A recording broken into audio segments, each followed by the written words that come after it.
Greetings. This is Michael Erlewine. I'm the founder of the All Music Guide, allmusic.com. It's the largest collection of music reviews, ratings, and discographies on the planet. The following interview is part of the Michigan Music Project. Videos on noteworthy musicians, artists, venues, and music experts in the Michigan area, and source material for a documentary that we're putting together on the Michigan music scene. Here the focus is on the Earthwork Music Collective, a remarkable group of young Michigan musicians who work together to support the community and one another.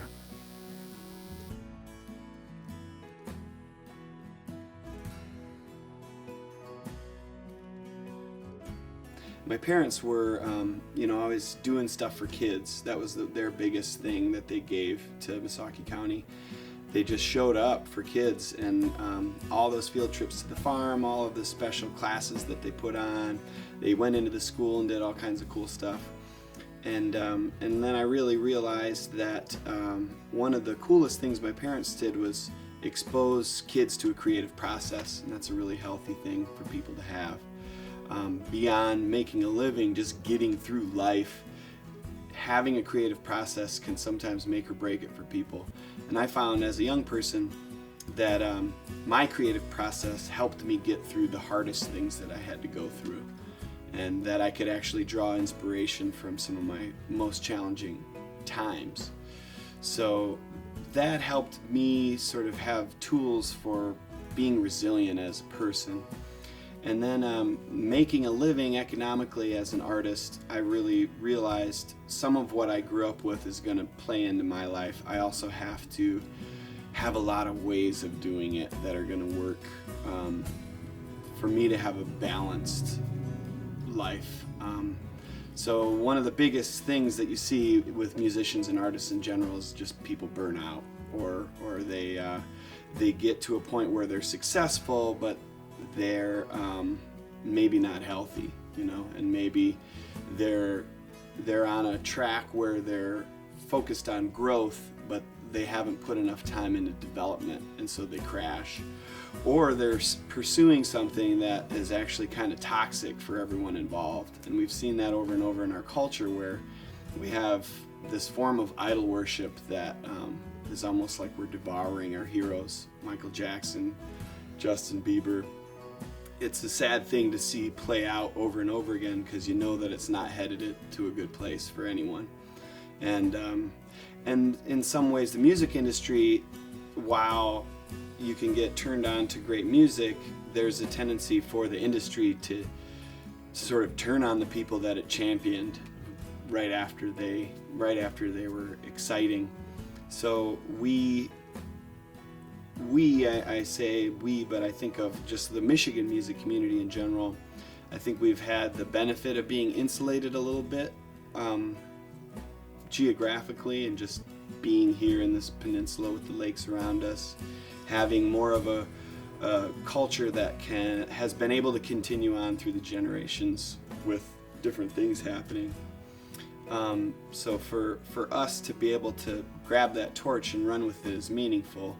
And it's also meaningful to the community to see us, and for us to see other younger people underneath us doing that. So there's that support, that social capital that plays into it, where people want to support us. Maybe it's economically, maybe they like our music, but maybe even more than that, they like to see that we're about community, that all of us are supportive of each other, that all of us want to help the Great Lakes and bring people together around stewardship and better land use, and that we're doing some of the same things that others did before us, but we're finding new ways to do it in these new times.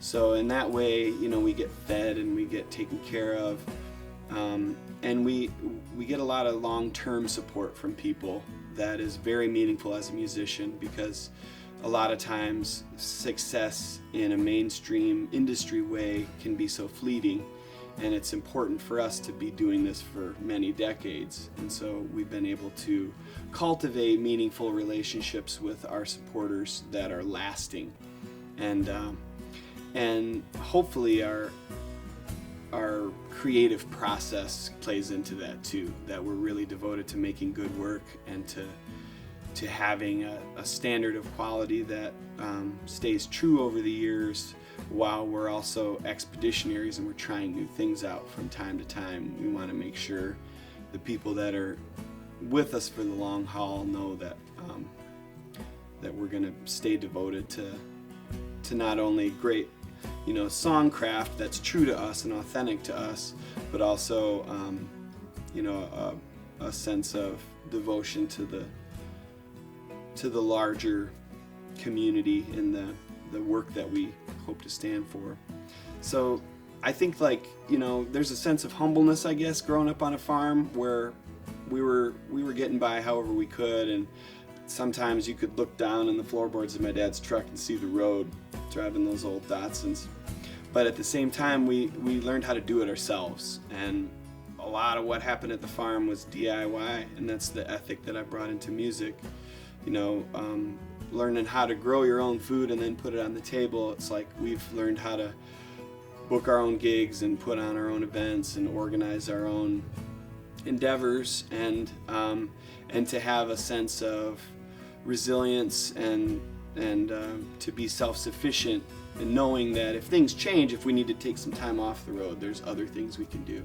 If we need to take a break from driving as many miles, but we want to keep traveling locally, that we can teach within an hour radius of the farm. And my parents figured it out. If the crop yield wasn't good, maybe the sawmill was better. And I think that sense of involving the community in what we're doing is in some ways like the best insurance policy you can have as a person, is having work that is relevant to people in a way where they're going to sort of keep track of you and want to look after you. And I think that's one of the best things our music scene has going for it, that people get that and devote themselves to it.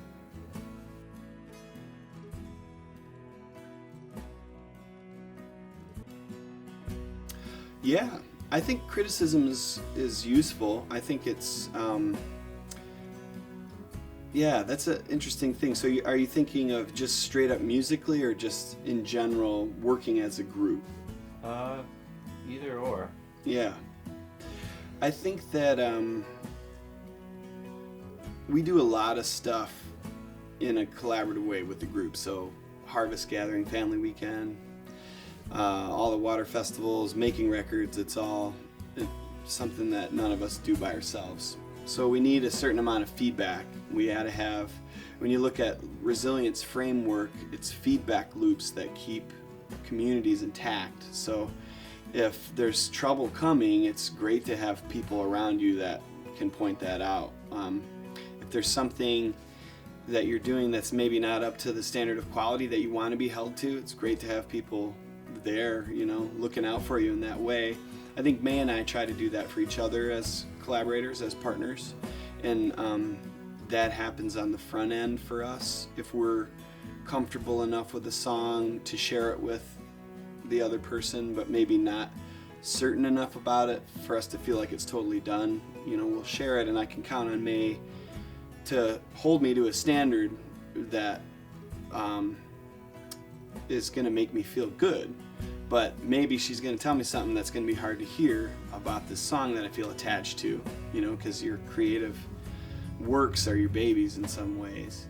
But if it's going to improve the overall quality, and she's doing it in a way that's holding me to a high standard, then that's good. It's good for me, and it's flattering, and kind of, In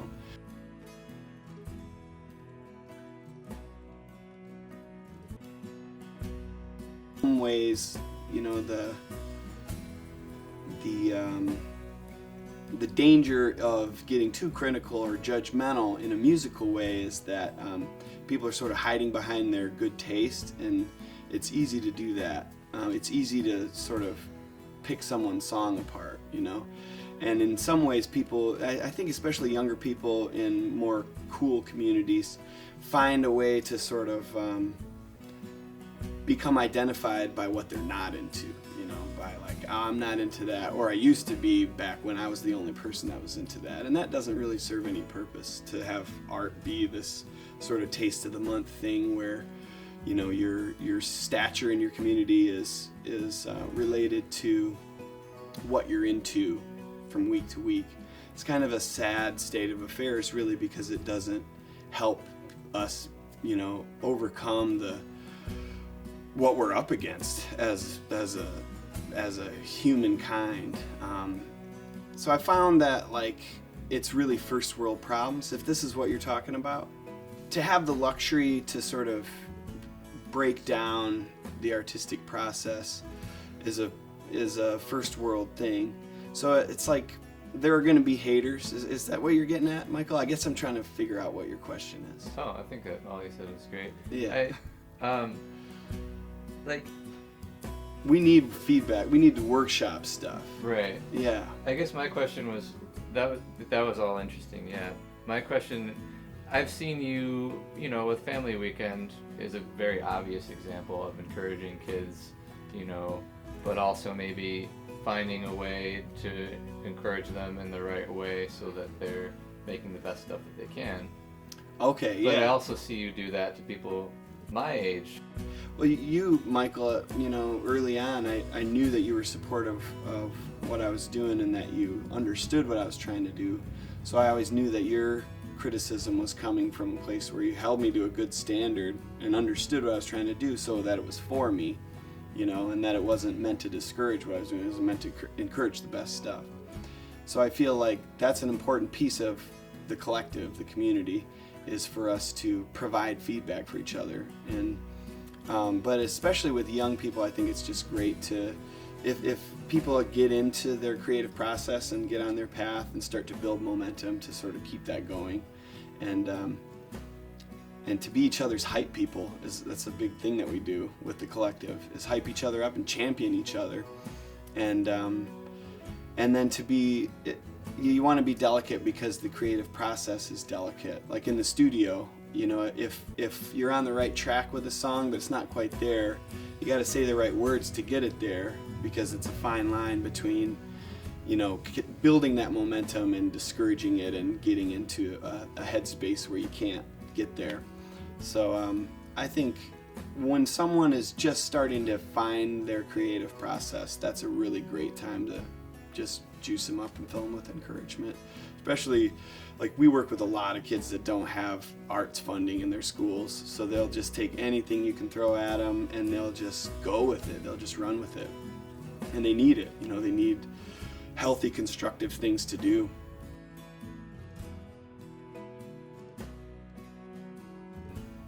Well, Family Weekend and the Water Festival both were envisioned in 2004. I think we did the first Family Weekend in 2006. And the idea behind the Earthwork Family Weekend is to have it be focused on the kids, to have it be a family camp out for 3 days that is geared toward community building and ecology and the arts. So we give the kids a real hands-on, immersive experience on a working family farm, of being in nature and learning about all of the plants and animals that are there on the farm and the forests and fields.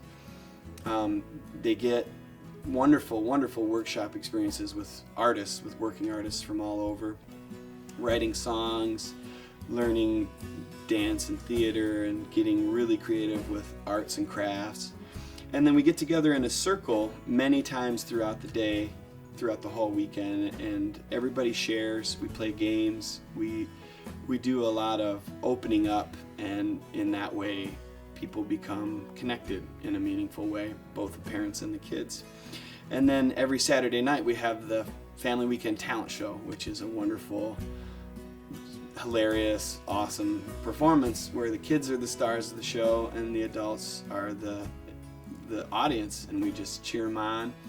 And all kinds of stuff happens, you know, stand-up comedy, skits, lots of music, dancing, anything goes, really. And it's just really, really fun and refreshing and positive.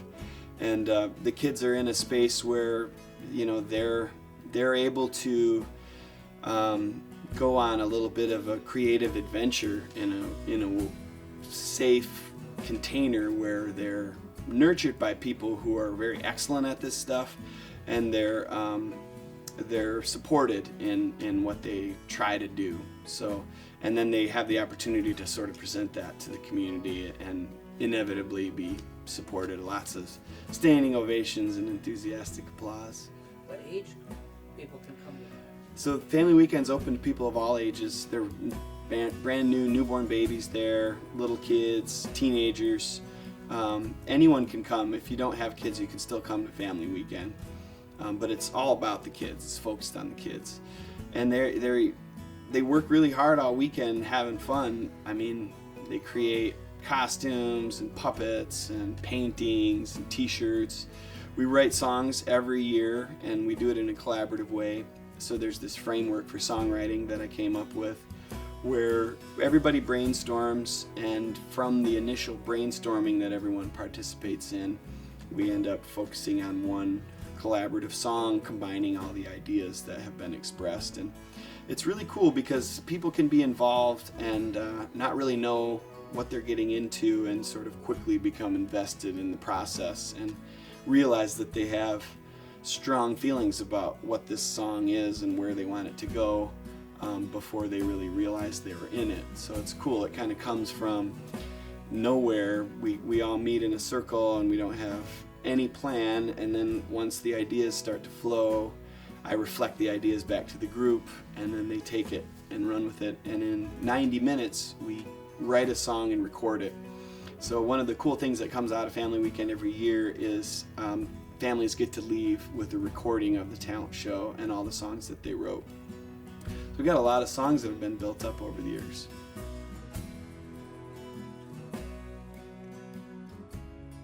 Well, it's interesting. Well, I guess it does connect to our local culture and participating in it. One of the things that we love to do is play basketball together, and waltzing is big too. Let's do that. Yeah. So Harvest Gathering 3-on-3 tournament is big every year. A lot of musicians. It's a co-ed 3-on-3 tournament. Last year we had 16 teams, and got a referee. There's music.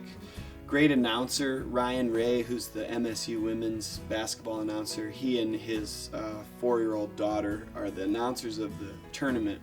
And then we've got a couple electric guitar shredders and a synthesizer player scoring the action. It's a lot of fun. It's a dirt ball court, so it's very dusty and it can be rough, but it's really fun. And there's a huge crowd that assembles for the championship. And you get a trophy. The winner takes the trophy, and they have to bring it back the next year and defend their title. I have a quick question. How come you stopped competing? Well, I tried to play last year, but I showed up a little too late. I threatened to play every year, so I'm going to do that again. I'm going to enter. I'm going to toss my name in the hat this year. Yeah, the food is an exciting part of it. It really is. It's thrilling for the people involved in the process, and they work tremendously hard. We've always been really fortunate to be able to get incredible ingredients, a lot of really fresh local stuff. A lot of Michigan food co-ops have supported the Harvest Gathering over the years, and we've been able to buy really great ingredients. And then we got just passionate people who put a lot of love into the food, prepare a ton of excellent food for a lot of people. And the atmosphere in the kitchen is really great. There's kitchen serenades all the time, so there's music in there. Just people having a lot of fun and getting creative with the food, but putting out a lot of it for a lot of people who are very grateful to be able to eat it. So I think that maybe some of that food scene is similar to the music, where there's a standard there. The bar has been set high and then raised, and people want to get in there and throw down and be a part of it. Yana and Mike were heroes in that kitchen for so many years. I don't know how they did it. It was kind of extraordinary. And the amazing thing too is that you can put out so much good food for so cheap. And a lot of people don't really realize, because there is sort of this idea well, if I buy all my food at Whole Foods, it's going to be 5 times more expensive than the local grocery store. But when you grow some of it and go to the farmer's market, and a lot of people come and we buy in bulk and we get a lot of food for pretty cheap, it ends up being, I think the cost right around the end of Mike and Yana's time there was, it cost us about $3 per meal to feed people like a huge plate of local organic food. Yeah, really good stuff.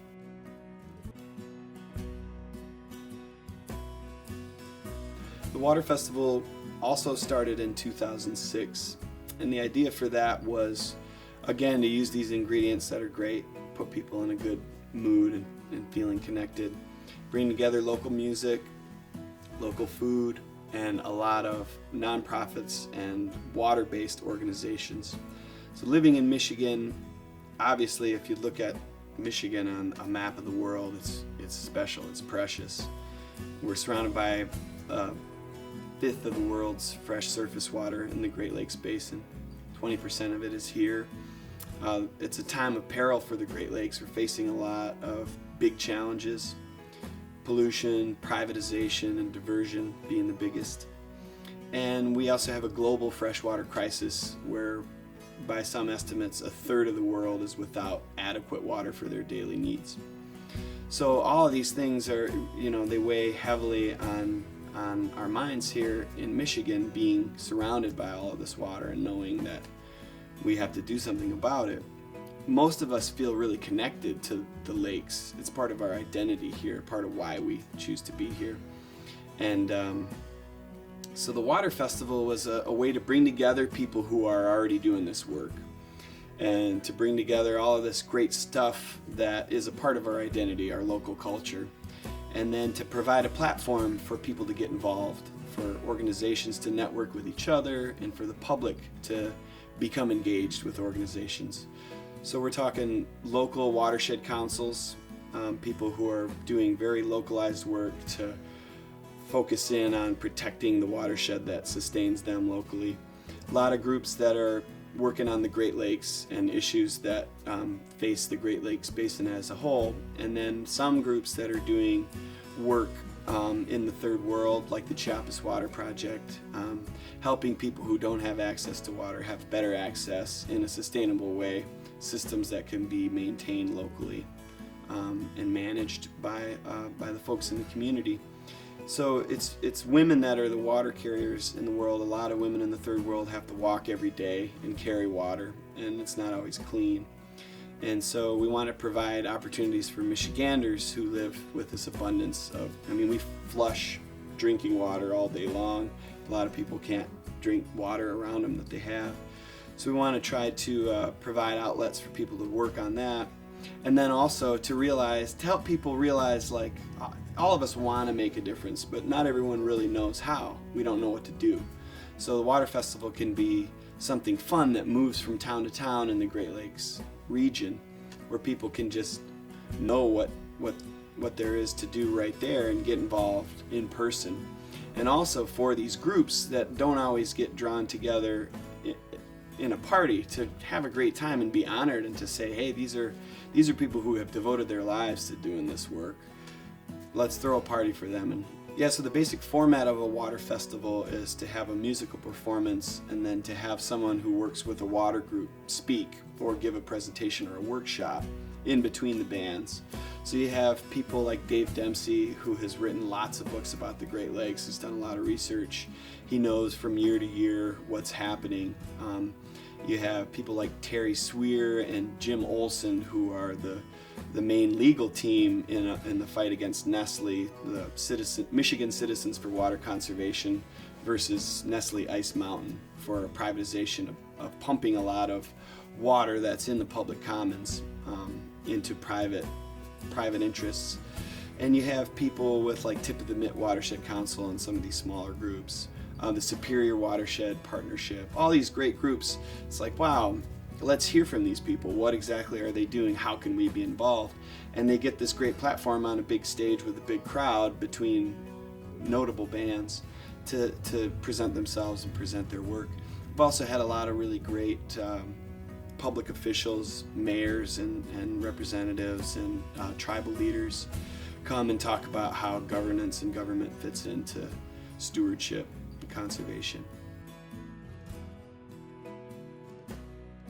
Well, Steppin' in It to me they were a huge band, and they connected to the Lost World String Band to me in that it was a group of people that were really interested in roots music, all kinds of roots music, and they infused it with all of this energy and the influences of rock and roll and hip hop and, you know, some of the more modern influences of our lifetime. So those dudes were really, really good players. They really fed off of each other, and they created this scene that all of us got to benefit from. You know, I got to see them before I really got out there playing when I was making my first album. Got to see them at a lot of festivals, and people came out of the woodwork to go see Steppin' In It. All kinds of people. They would bring together like what you'd think of as seemingly different groups of people. You know, I remember going out to see them at some small bar in some small town, and there's bikers there, there's hippies there, there's like people of all ages there, and there's something for everyone, and the music's so good, you can dance to it. And they were excellent at the different genres. A lot of it is like studying, you know, this kind of blues. All right, let's do this, the Sonny and Brownie thing. Josh and Andy can do that. Let's do the Cajun thing. Andy can really play. You know, the bluegrass thing, they could do that. They could do the Western swing thing.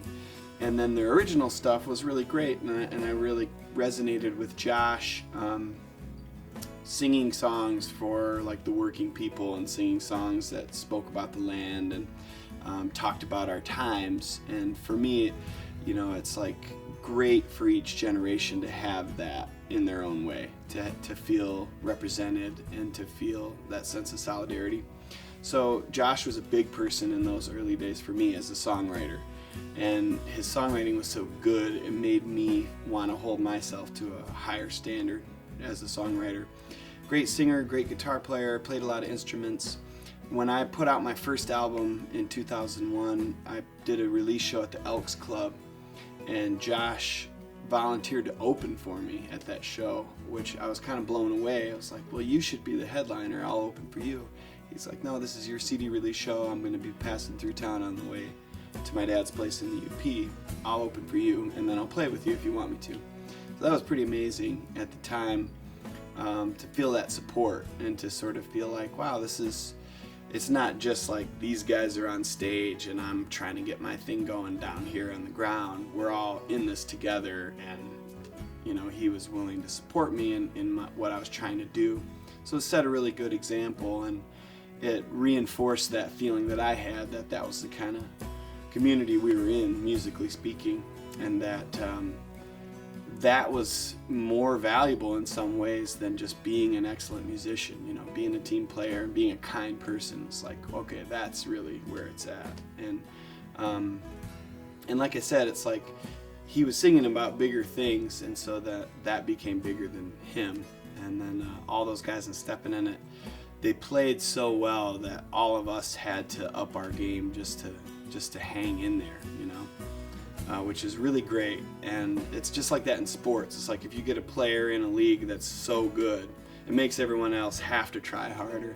And Steppin' In It did that in a way that wasn't competitive. It was inspiring.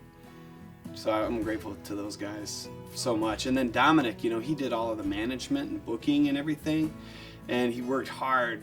He was a librarian at MSU. That's how Steppin' In It started. Andy checked out some Charlie Parker transcripts for chromatic harmonica. He was playing Charlie Parker stuff on chromatic harp. So Dominic was like, interesting, let's play. And he just had the administrative thing down. He started bringing home a paycheck to his single mom when he was 13. So Dominic knew how to work really hard for what he wanted. So when I was younger, I used to crash on his couch for days on end and learn how to run the business from him. Like, how do you write this email? How do you draw up this contract? How did you book that gig? You know, what does your press package look like? And he just showed me all of that, you know, without asking anything in return. And he would feed me too. It was really nice, really great guys. And it's that community in Lansing. There's a wonderful sort of synthesis of these different organizations contributing to like a real high standard of quality in Lansing. Elderly, you know, you gotta be good. with elderly there, and all the people that work there and pass through that place. It's a wonderful hub of musicianship. And then there's all these little societies for folk and blues, and a long history of just really great players and people who go out many nights a week and do weekly gigs. And some of the best music you can find in the Midwest is there in Lansing. So it was good to be able to participate in that scene. And then you found different things in different towns too, sort of stretching out now. Ann Arbor was a whole different scene that had a history of its own to uphold and to continue on. And a generation of people that were there in the 60s and were part of the Ann Arbor from those days that you knew, that they were our connection to that old Ann Arbor, and really interested in keeping that going. So to hang out with you and people like Mad Cat and Dick Siegel, Dave Siglin, who was there at the Ark from the beginning and from 65, right? And Rich Ahern was a guy who had Arbor Vitae, this really creative place where a lot of us in those earlier days would get together, and there was visual art and music and happenings going on there. It's exciting. So we were sort of getting a glimpse into the music and art and culture of Michigan's past, and then participating in the current and the future.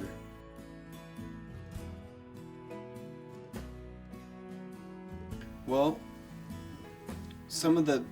just to talk a little bit about Earthwork Music, I mentioned that, we're connected in a fundamental way, beyond like the style of music that binds us together, the way that we use music and the way we believe in music and the purpose that it serves. So from the mission statement, we believe in the intrinsic and historical power of music to raise community and self-awareness.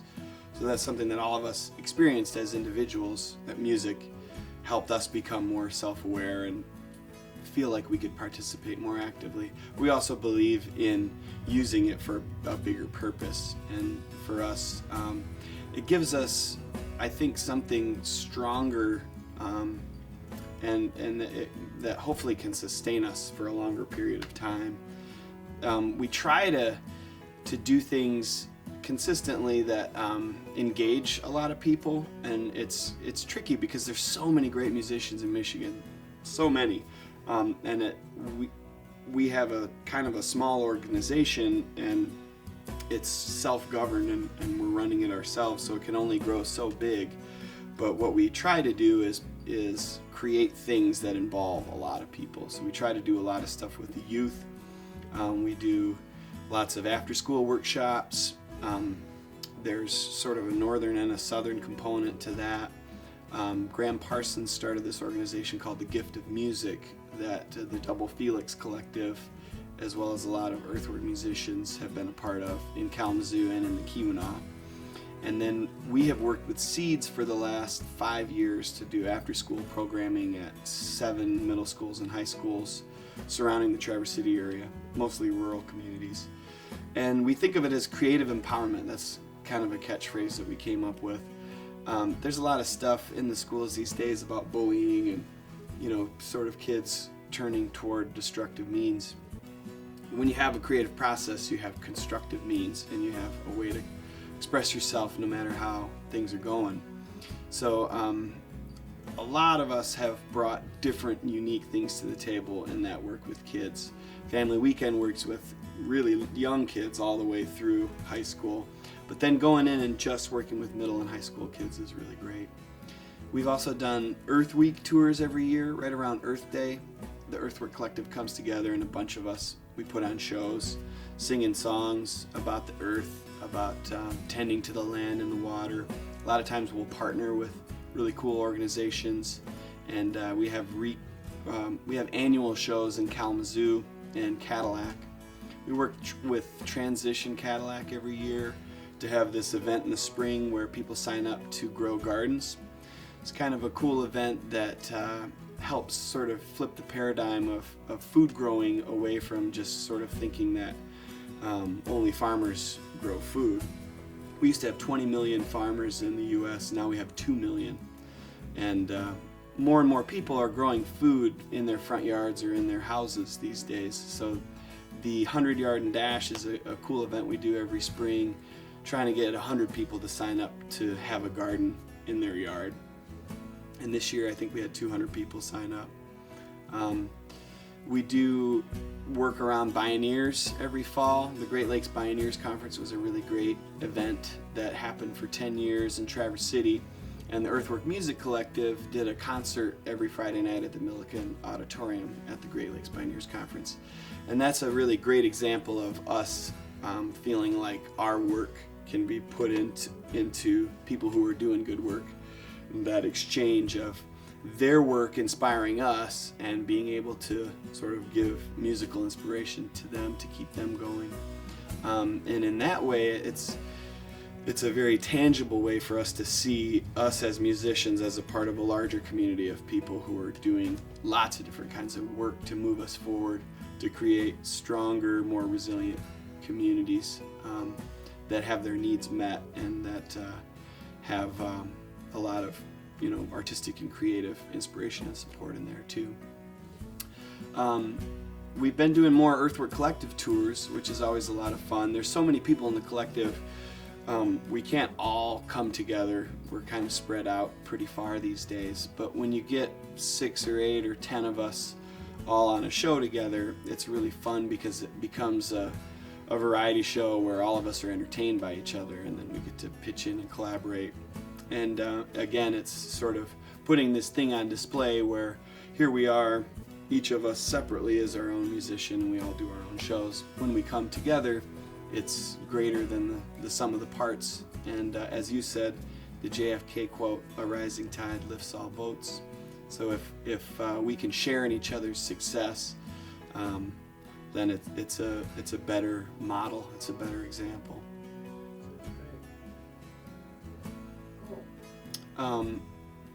We worked with 350.org, done a lot of cool collaborations with them, participated in a compilation CD, wrote some songs that we released through Higher Grounds on a bag of coffee that raises money for 350.org. 350.org is the biggest climate change network in the world, and Bill McKibben is the founder of it, and he's a big hero of ours that we've been able to become friends with, and actually have done a little bit of collaborative songwriting with Bill.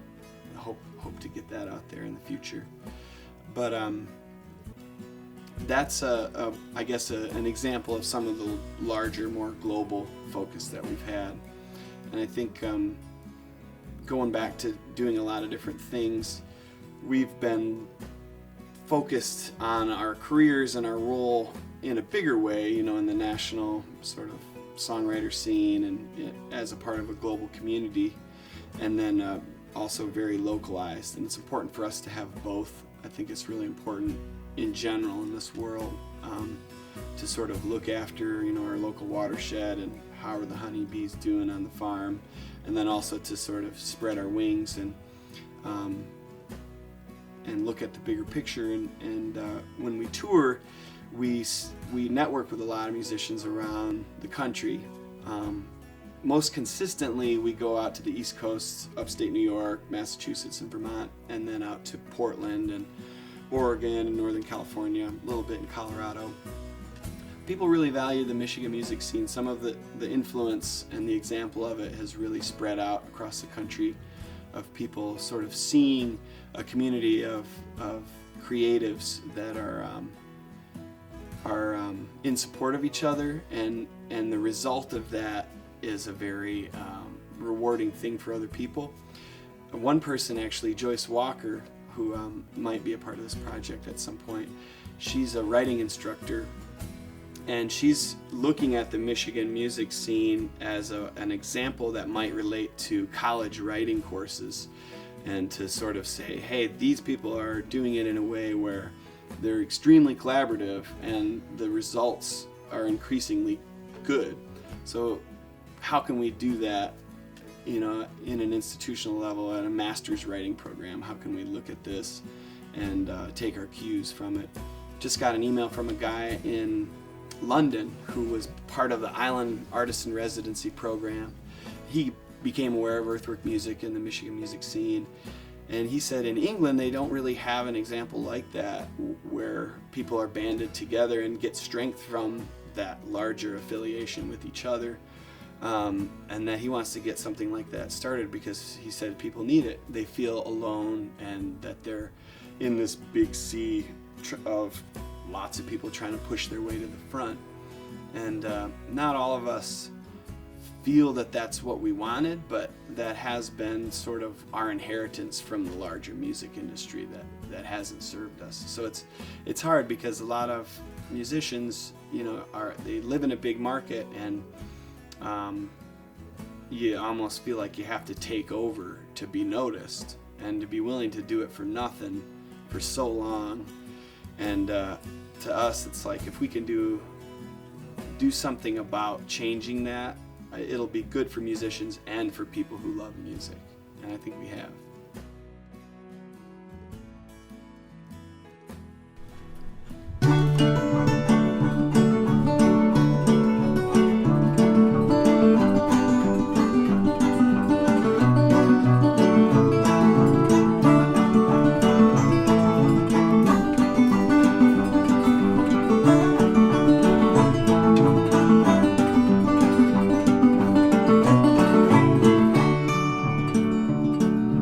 What do I need?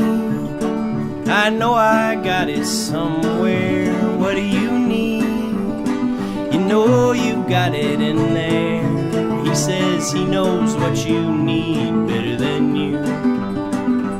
He don't know you like I do, and I don't know you like you.